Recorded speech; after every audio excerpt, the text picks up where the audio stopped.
show. And we are really glad to host today Professor Gerald Sobelman from the University of Minnesota, US.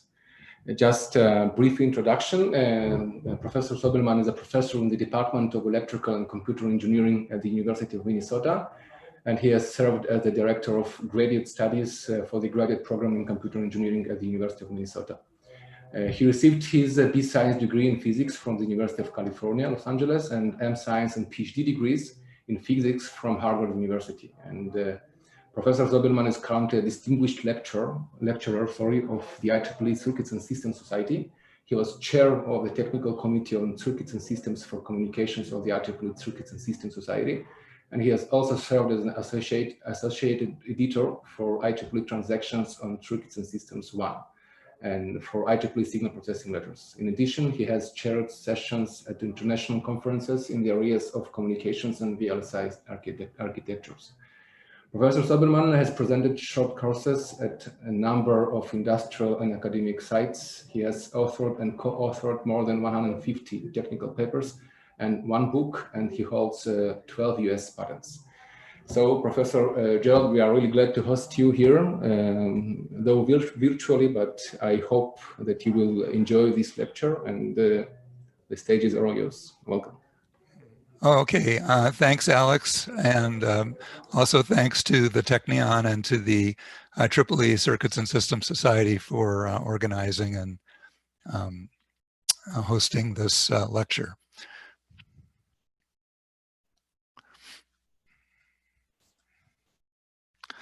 Okay, so the talk is divided into 4 parts. I'm going to first talk about quantized neural networks, and then we'll go into the second topic, network architecture search, and then move into the Monte Carlo detection methods that are being applied to multiple antenna systems, and finally, some summary and future directions. So as we all are aware, deep neural networks are being used in many, many different areas, image processing, speech recognition, self-driving cars, and natural language processing. And all of these are using a common base of techniques we can refer to as deep learning methods. Just to pick one example of image classification, what happens is that we present a large set of training images from a set of possible classes, and this is used to optimize the parameters of the model. This part is called the training phase. And then once we have the network trained, then we present a test image, and the network can then determine which class it belongs to. And that's referred to as the inference phase. When we have an output for each possible class, and the value of the output can be taken to be the probability that the image belongs to that class. So if we present an image of a dog to the classifier will output a set of probabilities, and hopefully the highest probability would be the correct class that the image belongs to.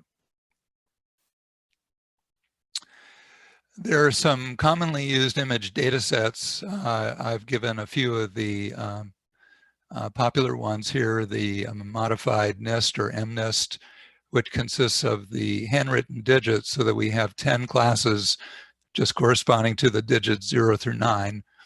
Another data set that's used is the CFAR-10, which is a set of 10 classes of real-world images consisting of objects and animals, such as airplanes, cars, ships, trucks, and so forth. And then another one that's popular is the Street View house number data set, which are real-world images of street number signs on houses. And each of these digits is a house number contained within a bounding box. So again, we have 10 classes corresponding to the digits 0 through 9. We also have the very important ImageNet data set, which contains more than 14 million images that have been hand annotated with labels spanning over 20,000 different categories. The labels for the images indicate the objects that are found in the images. The annotations were done by a crowdsourcing process where a large number of people were used to annotate the objects in the images. And then there was also an annual contest that was run for image recognition programs to see who can classify the most images correctly. And you can actually get the data set available at this website. Just to give an example of some of the images that are found in the data set, these are two representative images from the category labeled as food court. So you can see they're very, very different images, and yet they're both images from the same category, food court. So this can present a very challenging process for the image classification programs. Now, in terms of the methods that are used, one of the most powerful methods in use now are the convolutional neural networks, or CNNs. And in fact, these have become the dominant technology used in image classification because the two-dimensional convolution operation can capture the spatial characteristics of each portion of the image. And so what happens in CNNs is we have a two-dimensional convolutional filter, which consists of a set of training weights. And this filter is slid over the input layers going from left to right and top to bottom. And as a result of doing that, we create an output layer, and then that output layer can then be passed on to the next set of convolutional filter weights. The basic operation that's performed inside of the filter weight times the input layer is the multiply accumulate operation.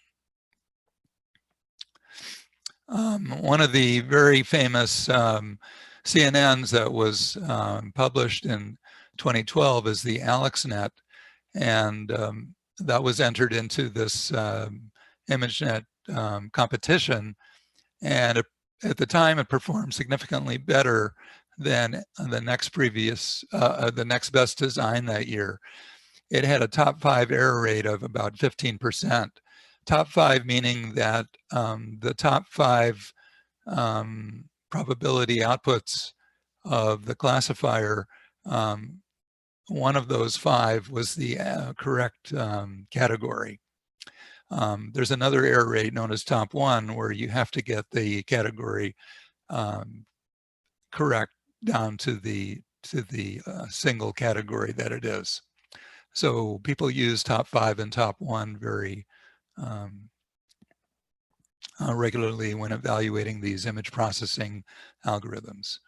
The AlexNet had 5 convolutional layers, 3 max pooling layers, and 3 fully connected layers. Another very important network that was entered into the competition in the year 2014 was the GoogleNet, and this had a top 5 error rate of under 7%. And one of the innovations of the GoogleNet was the so-called inception module, which is shown here. And so it consists of various kinds of two-dimensional convolutions, and then these were concatenated together before being sent on to the next layer. And the original GoogleNet had 9 of these inception modules, and that gave a total of more than 100 total layers in the complete network. So let's take a look at the computational complexity of these deep networks. There's an enormous number of multiply accumulate operations that are being performed. For example, AlexNet required over 700 million multiply accumulate operations and 3 billion memory accesses. And not only that, but these operations are typically being performed on 32-bit floating point operands. So the energy cost for doing all of these arithmetic operations and memory operations is very significant, and in fact may make it prohibitive in battery-powered mobile applications. So people have tried to come up with methods that could be used to simplify the computational complexity. And one of the main methods for doing this is quantization. So rather than operating with 32-bit floating point operands, we can do the computations with a smaller number of bits. And the extreme form of this would be what's called binarization. And so we only allow 2 values for quantity, which are normally taken to be +1 and -1. So this is a huge simplification in the computational complexity, going from 32-bit floating point down to just 2 values. But even so, it turns out that we can get very, very good levels of accuracy using this extreme form of quantization. In terms of the actual implementation, we typically use a binary variable where the binary value 1 would represent the numerical value +1, and the binary value 0 would represent the value -1. If we apply the binarization to quantizing only the weights in the network, this is called binary connect. And if we apply the binarization to both the weights and the activations, meaning the inputs to the next layer of the network, then it's called a binarized neural network, or BNN. So let's take a look at the BNNs. The way we can do the binarization is by using the sign function SIGN, so that if the value of a floating point number is positive, we binarize that to the value +1. Otherwise, we quantize it to the value -1. And then, since we're using the logic values 1 and 0 to represent these arithmetic values, we can perform the multiply accumulate operation using bitwise exclusive NOR operators and the so-called popcount operator, which stands for population count, meaning that we count the number of ones in a multi-bit binary number. If we're trying to classify the simple data sets such as MNIST, CFAR10, and the Street View house number, it turns out that BNNs give almost the same performance as full precision floating point. However, if we try to use the binarized networks on the more complex data sets such as ImageNet, the BNNs perform pretty well, but still not as good as the floating point designs. Let's take a look at a little more detail at how this works. If we look at the exclusive NOR or XNOR operator, if we have weights and activations quantized to +1 and -1, then when we do a multiply operation, there are only 3 possible outcomes. We can have +1 times +1, which gives us a value of +1. And then +1 times -1 would give us a value of -1. And -1 times -1 can give us a value of +1 again. So all of these can be implemented by the XNOR logic function as shown. Again, interpreting logic 1 as the value +1 and logic 0 as the value -1.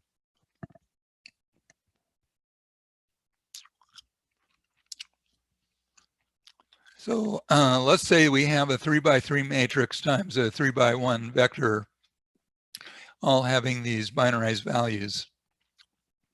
Then when we do the matrix vector multiplication, the result vector is going to be a computation of this form. And so we have 4 possible values that can be obtained for each component 3, 1, -1, and -3. So using the 1-0 binary encoding, what we can do is we can first perform a bitwise XNOR operation on 2 binary vectors, giving a result binary vector. And then we can count the number of ones in that result binary vector. And so the possible number of ones would be 3, 2, 1, or 0. And those number of ones would then correspond to the arithmetic values 3, 1, -1, and -3.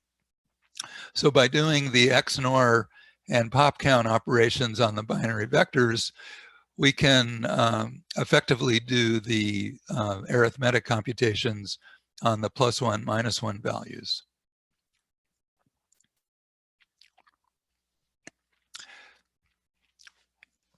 So we do the pop count, and then to convert from the XNOR pop count values to the corresponding arithmetic values, that can simply be done using a lookup table, where we use the pop count value as the index into the lookup table. And then in general, for an n-dimensional matrix times an n-dimensional vector, we would have the following values for any kind of arithmetic computation. We would have the values n -2 down to -n for the possible arithmetic values.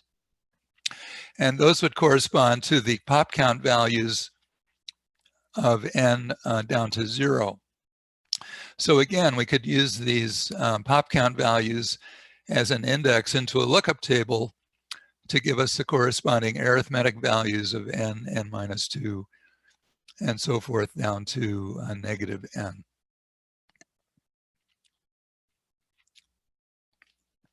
Now, if we're using the sign function as our activation function, then we don't even need to know the actual magnitude of the arithmetic value. All we need to know is whether it's a positive number or a negative number. So we can simplify our lookup operation in the following way. If the dimension of the result vector is an odd number, then there are going to be an even number of positive values and an even number of negative values. And the first half of those values are positive and the second half are negative. So we only need to know whether we're in the first half or the second half of the range. And if the dimension of the result vector is an even number, then there are going to be an odd number of possible values, where the first half plus 1 are non-negative and the rest are negative, as shown here for the example of n = 4. So the computations can be drastically simplified in this way.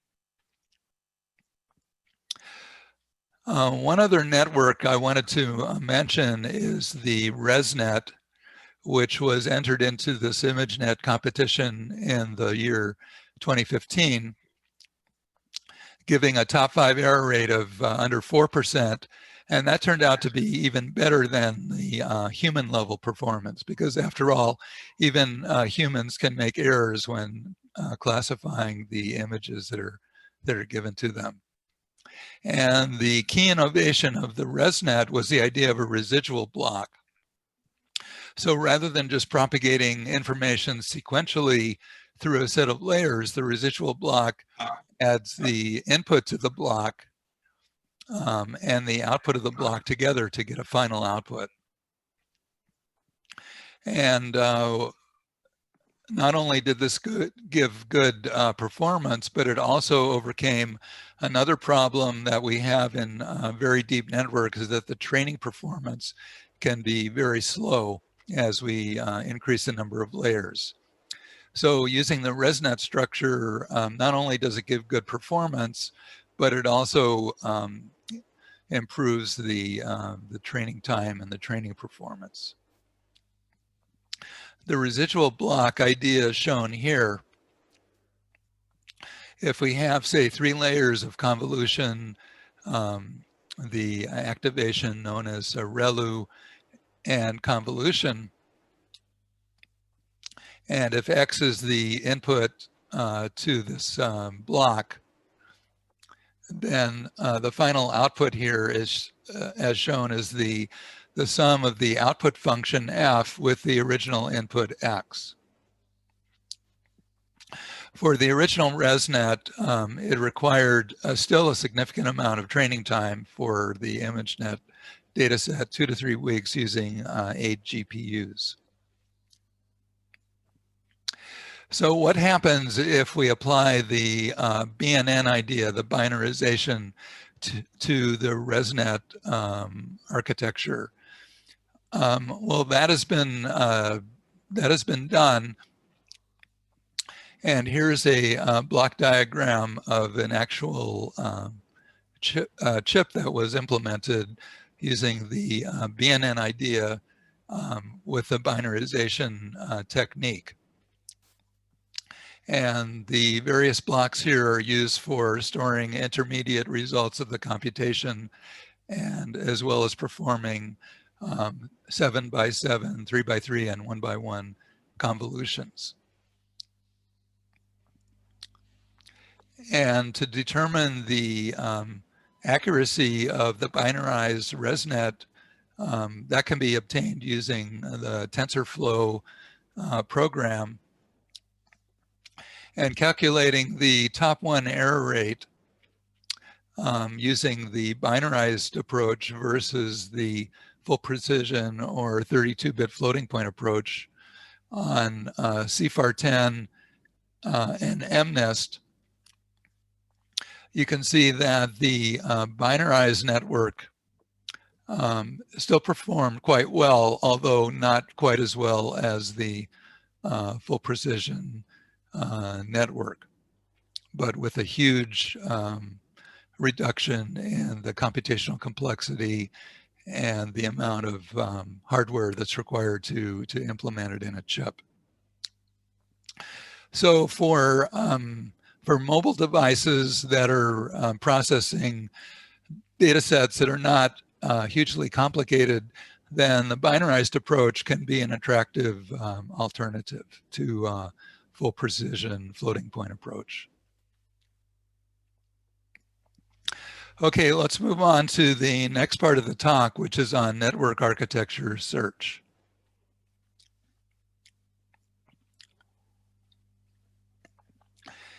So as we've seen in the first part of the talk, there have been many different designs proposed for deep networks, and they have different kinds of operations, different kinds of layers, and different kinds of connections.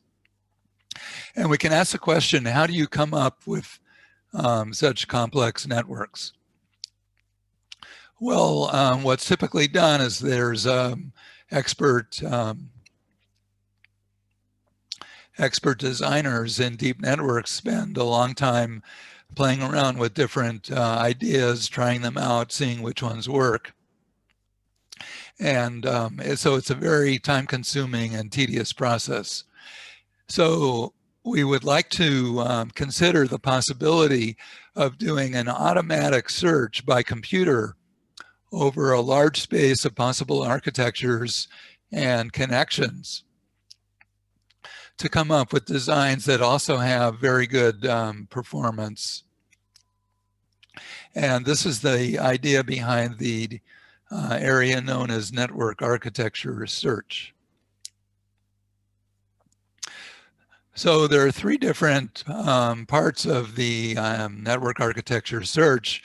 We first define the search space, which defines the set of possible architectures that we can consider. And then we also have to come up with a search strategy, which is how we're going to move through this search space. And finally, we have to come up with some kind of performance estimation strategies, how to predict the performance that any given candidate architecture would have after it's been fully trained. And so we have an iterative process between generating candidate architectures, evaluating those architectures, and then feeding that back into the search procedures to come up with other alternative and hopefully even better architectures. So let's talk about the search space. Essentially, there's an unlimited number of possible network architectures that we could consider. So we have to put some constraints in order to have a practical procedure. And there's two levels of constraints that we could consider. First of all, on the overall network structure, we have the macro level constraints.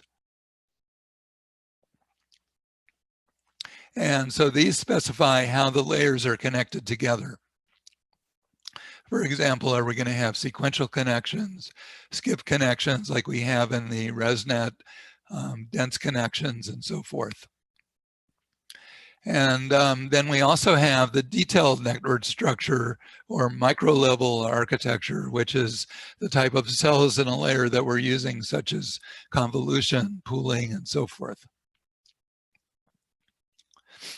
In terms of the search strategy, we could do a random search, just try different architectures at random.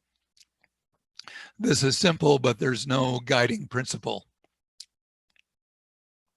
So another possibility would be to use an algorithm like the genetic algorithm, where we map architectures onto populations, and then we use a genetic algorithm to perform operations of crossover and mutation to generate new architectures. And then we use a selection process to determine which individuals are going to be kept for the succeeding generation.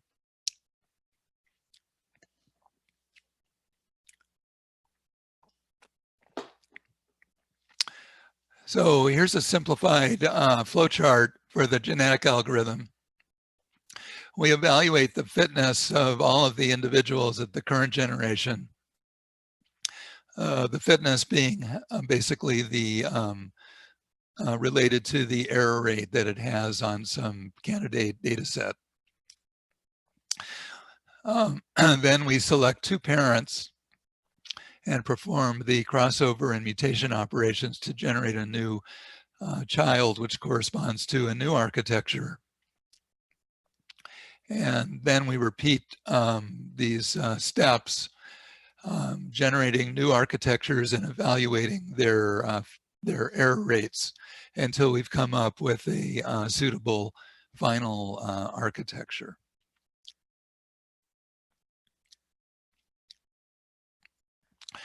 Now, if we look in a little more detail at how this applies to the network architecture search problem, determining the fitness of each individual is really the most time-consuming part of this whole procedure, because in order to determine the fitness of an architecture, we have to train that architecture, and then we have to determine its architecture using a test set. So that's a highly computationally intensive process. As I mentioned, the fitness is related to the accuracy that we can obtain, or possibly some monotonic function of the accuracy. If we've got a lot of computing power available, then we can do a lot of these operations in parallel. For example, if we had 10 computers, we could be evaluating the fitness of 10 different architectures in parallel.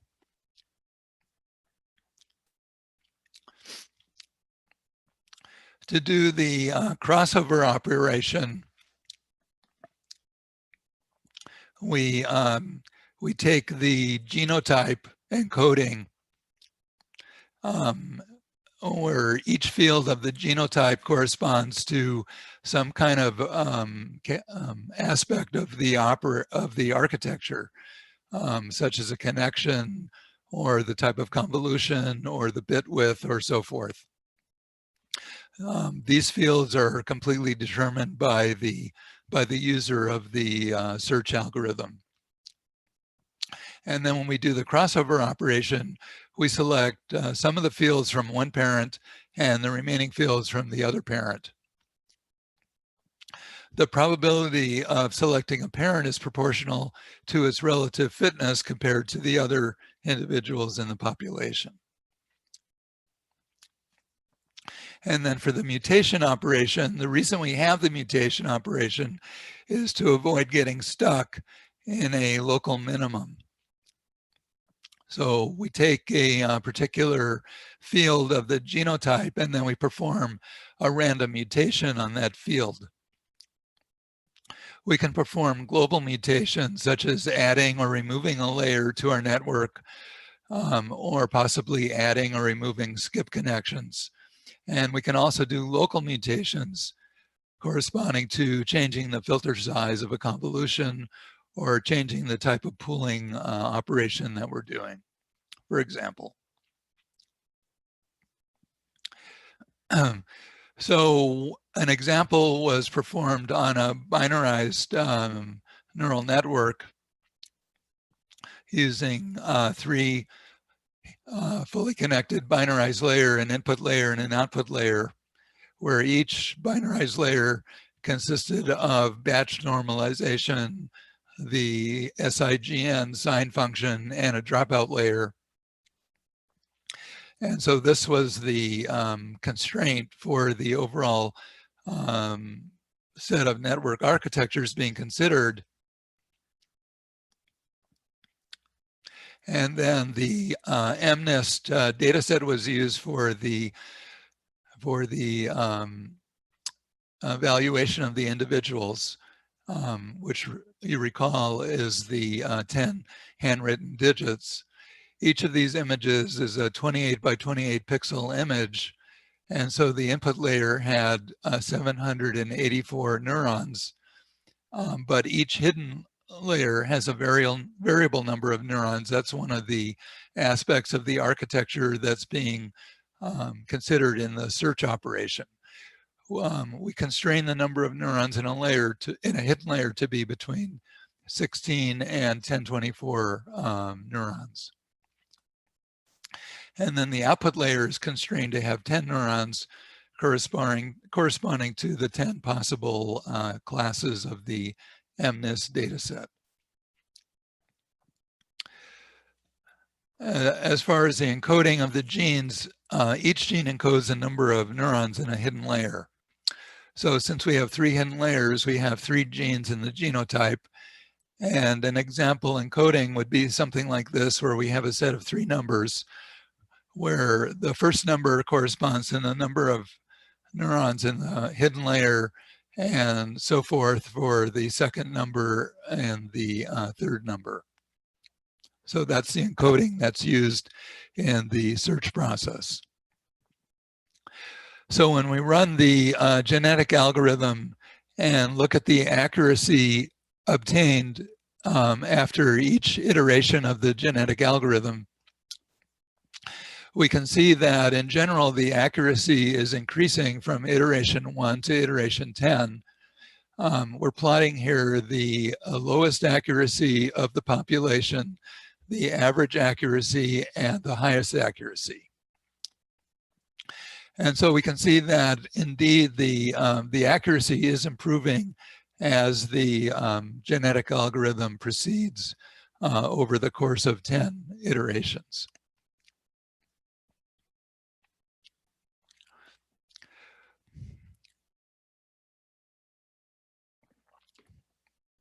Okay, let's move on now to the third part of the talk, which is on Monte Carlo methods for applied to multiple antenna communication systems. So multiple antenna systems, also known as MIMO, multiple input, multiple output systems, are very widely used in all kinds of communication systems, 4G and 5G systems, Wi-Fi, and various Internet of Things systems are all using MIMO communication techniques. The system model for MIMO is shown here, where we have some number of transmitting antennas and some number of receiving antennas. And we consider that there's a specific channel between each transmitting antenna and each receiving antenna. And we can characterize the channel gain between each transmitting and receiving antenna by a value as shown here. And then we can collect all those values into a matrix form. So we can construct a complex valued baseband model where the received symbol y, the vector of received symbols y, is equal to the matrix of channel gains h times the vector of transmitted symbols s, and then we allow for the fact that we can have additive noise added into each receiving antenna. The signal at the kth transmit antenna, in order to come up with that signal, we take a bit vector of the actual bits that we want to transmit, and we map that bit vector onto a complex symbol. And here we're using the QAM, quadrature amplitude modulation method, to do the mapping. So in QAM, we take m bits of the original bit vector xk, and we map those onto one of the symbols of the QAM symbol constellation. As an example, if we're using 16 QAM, we would take 4 input bits, and then for the 16 possible combinations of 4 input bits, those would be mapped onto the 16 points of the 16 QAM constellation as shown here.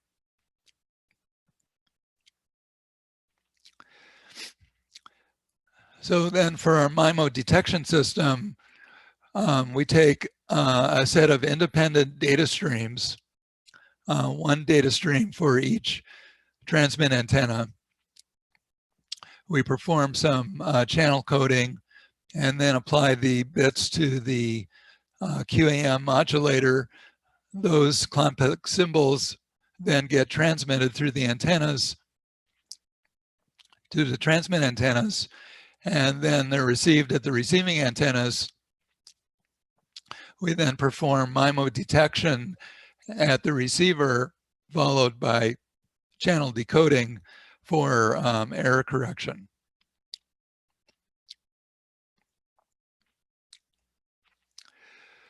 So if capital O is the MQAM signal constellation that we're using, then theoretically we could use the maximum likelihood estimate to determine the transmitted symbol. So we look at the value of the received vector minus h times every possible transmitted symbol vector, and find the argmin of that, and we take that to be what the transmitted symbol vector must have been. So theoretically, that's quite simple and attractive, but it's computationally infeasible in most situations, because for a large number of antennas and a large size symbol constellation, it's just too many computations to be feasible. So people search for, or people then apply many different kinds of approximate methods or heuristic methods to approximate the maximum likelihood detection. So one thing we can try to apply is various kinds of Monte Carlo methods.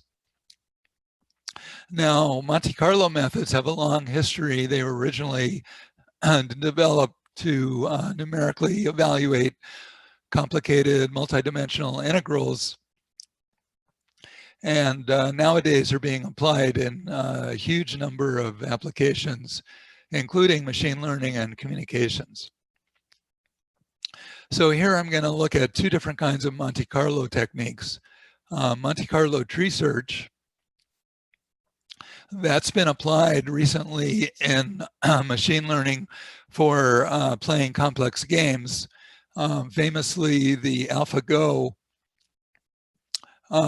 program was used to defeat a human champion Go player. And another kind of Monte Carlo technique, the Markov chain Monte Carlo, or MCMC, has been applied to machine learning based on Bayesian statistics. So I'm going to show how these two algorithms can be applied to the problem of MIMO detection. First, let's take a look at the Monte Carlo tree search. What happens is we construct an asymmetric search tree. The two aspects that we're trying to balance are called exploration and exploitation.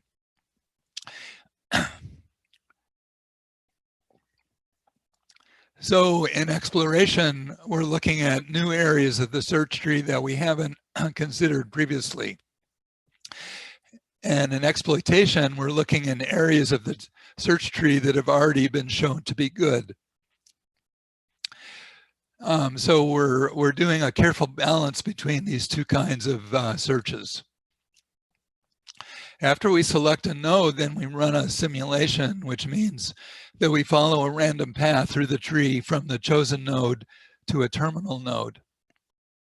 And then we only need to know the value at the terminal node. For example, if it's a game tree, we only need to know if the node corresponds to a win or a loss of the game.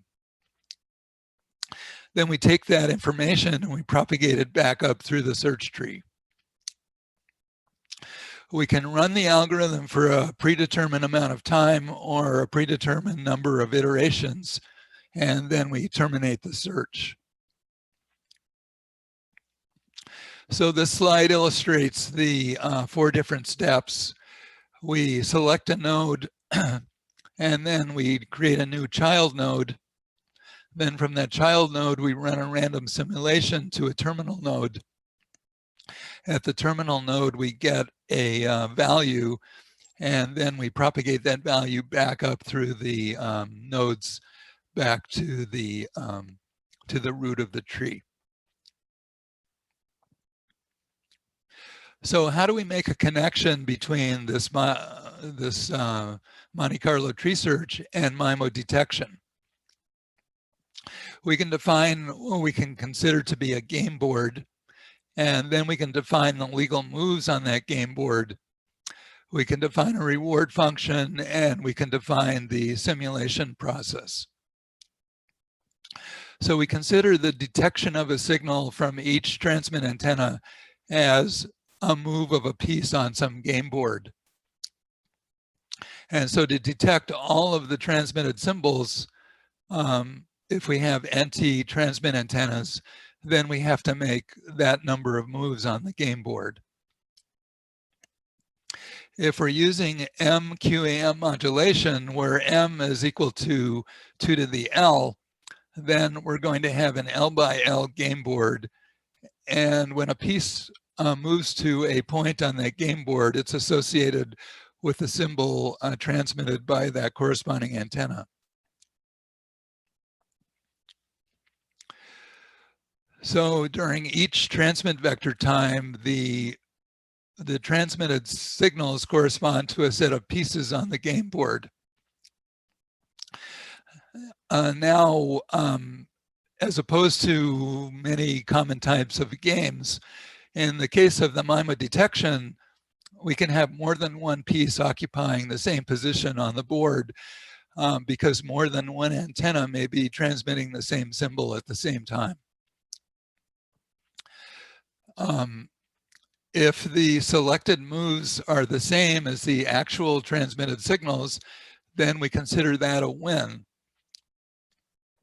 But the problem is that the receiver doesn't know which transmitted symbol was actually sent.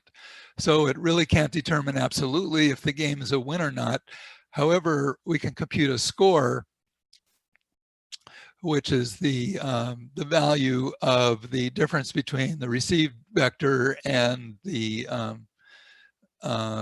channel matrix H times the transmitted vector, and that score can then be used as the value that's transmitted back up through the tree.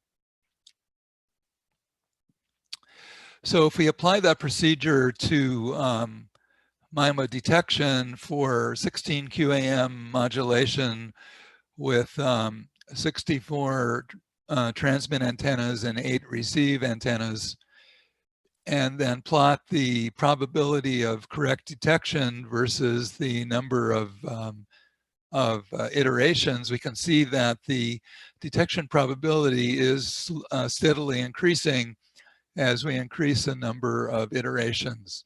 The two curves here are shown for different values of the signal to noise ratio.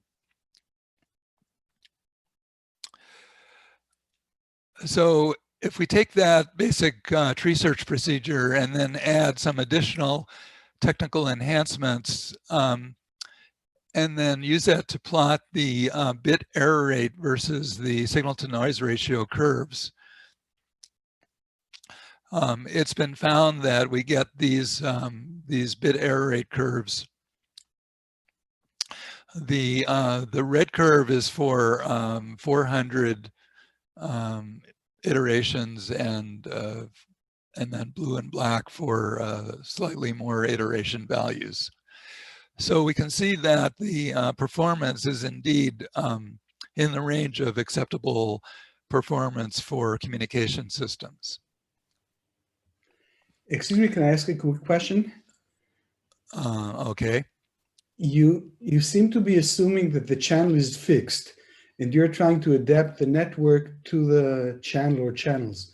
But in practice, in mobile phones, for example, the channel changes rapidly, even if you don't move. So am I missing something, or is this for static, or? So yeah, I mean, you can incorporate other procedures for tracking the channel changes, equalization, or some other methods. Here we're just trying, the concept here is to just show how we can apply the Monte Carlo Tree Search to the MIMO detection, but certainly you can add different kinds of enhancements to it as well. Okay, thanks. Okay, so just to show that the procedure can actually be implemented in hardware, there is a hardware design that was implemented again for the same 64x8 MIMO system with 16 QAM modulation, and the bit error rate performance was compared to some other types of detectors that have been published in the literature. And the performance that's been found is a similar performance to other types of MIMO detection procedures, but the benefit that can be obtained by using this kind of Monte Carlo Tree Search approach is that the hardware requirements are generally reduced compared to previous types of MIMO detection implementations. Okay, and finally, moving on to the other type of Monte Carlo method, the Markov chain Monte Carlo. In MCMC, we talk about the Gibbs sampler. So we have a set of random values, and our objective is to find the marginal distribution for each random value. And we do that by drawing samples from a one-dimensional conditional probability distribution. And the key point is we always take the most recent value used in each conditional probability when we draw the sample for the next random value. So for example, when we draw sample X1, we use the values from the previous iteration. But when we draw the sample X2 for the current iteration, we use the value for X1 that we just drew previously together with the values for the other variables from the previous iteration, and so forth until we get to the sample for Xn. We typically let this sampling operation run for some number of iterations known as the burn-in period, and those samples are not used. And then after the burn-in period is used, then we can actually use those samples to compute the marginal distributions.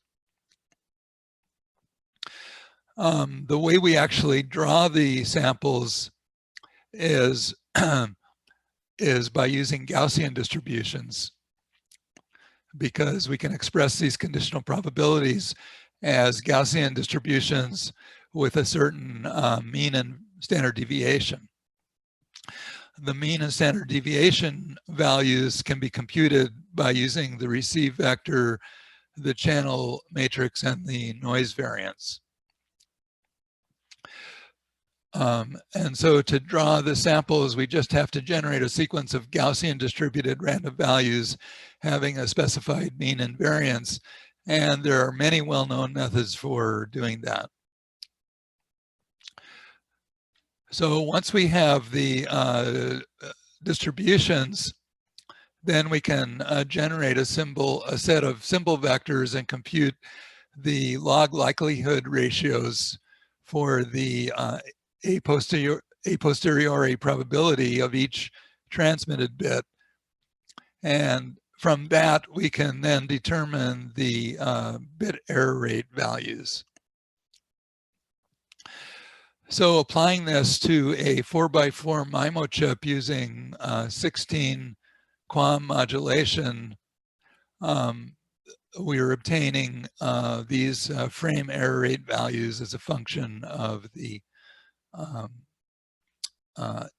SNR. And again, these values, these error rate values are compared to other detection methods. And we can say that the performance is competitive with other types of detection methods. But again, the advantage of using the MCMC method is that the hardware complexity is reduced compared to other types of MIMO detection methods. Okay, so summarizing the talk then, first part of the talk, we've shown that highly quantized networks can give good performance, and their widespread adoption can be very beneficial for power-limited mobile devices. And then the network architecture search methods can be used as an alternative to tedious hand-based optimization methods to come up with good candidate architectures for various kinds of networks. And then there are good opportunities for developing efficient VLSI communication architectures using machine learning concepts such as the Monte Carlo techniques that I mentioned. And so kind of summarizing this whole talk, we can say that if we apply and combine ideas from different technical areas, we can often get new and interesting design approaches that can provide different kinds of benefits. So thank you very much for your attention.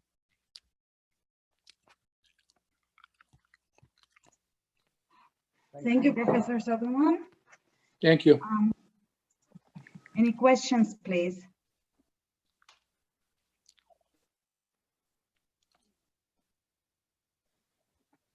Yes, if I may.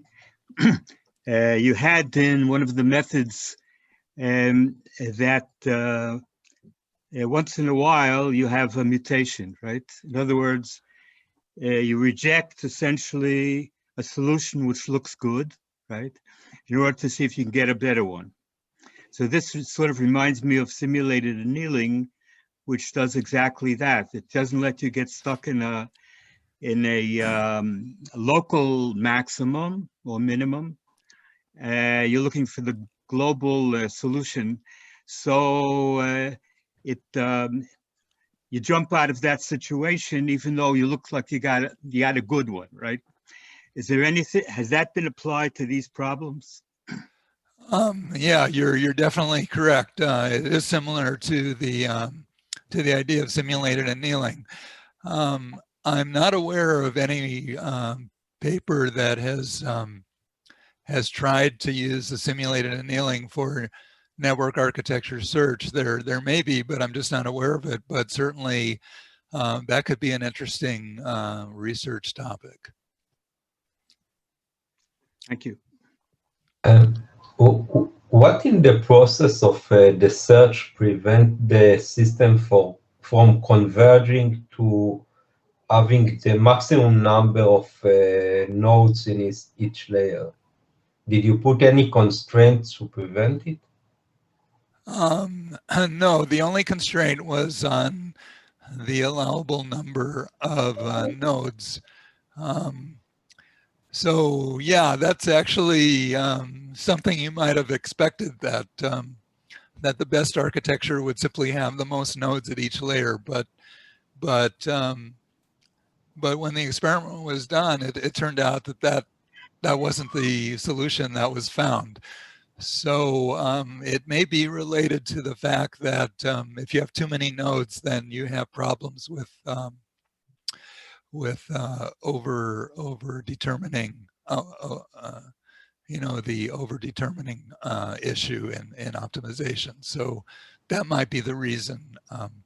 But to answer your specific question, no, we didn't constrain it to not find the maximum number of nodes at each layer. No, I thought the total number at all 3 layers or something like this.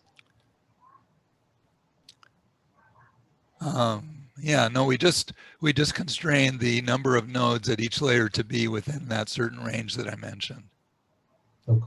And another question on the communication results that you saw for the Markov chain. Which one in the graphs was related? I couldn't understand in the graph which one was related to your method.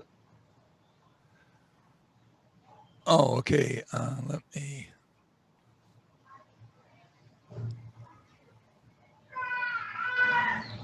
Okay, so it's the stochastic detector here, the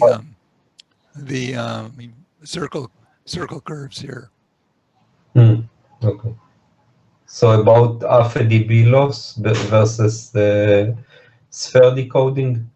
Yeah. Okay, interesting.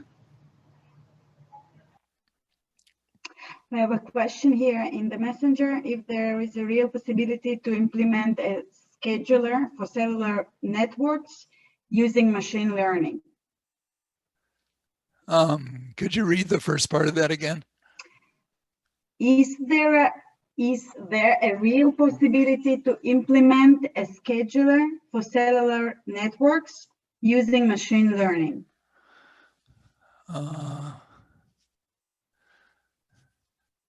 I guess I really couldn't say. I'm that's sort of out of my area of experience. So I really couldn't offer any insight into that topic. Sorry. Okay, thank you. Any other questions, please? If you can ask them, please, and not write them, because my screen is something wrong with it. I don't see everything. So if you have any questions, please ask with the voice.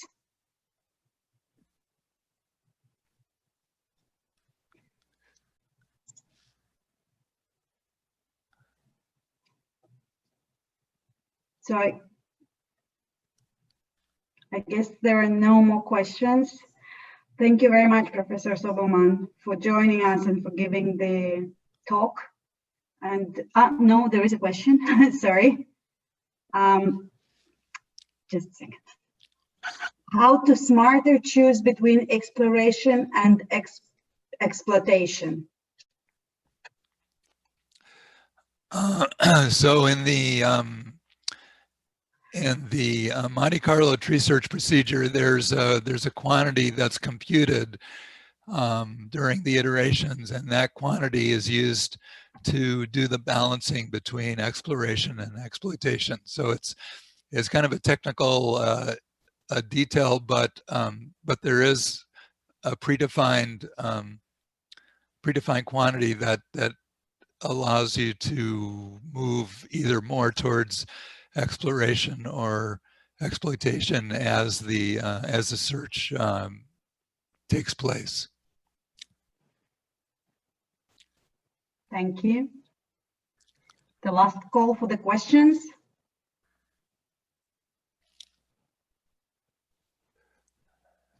Okay, then.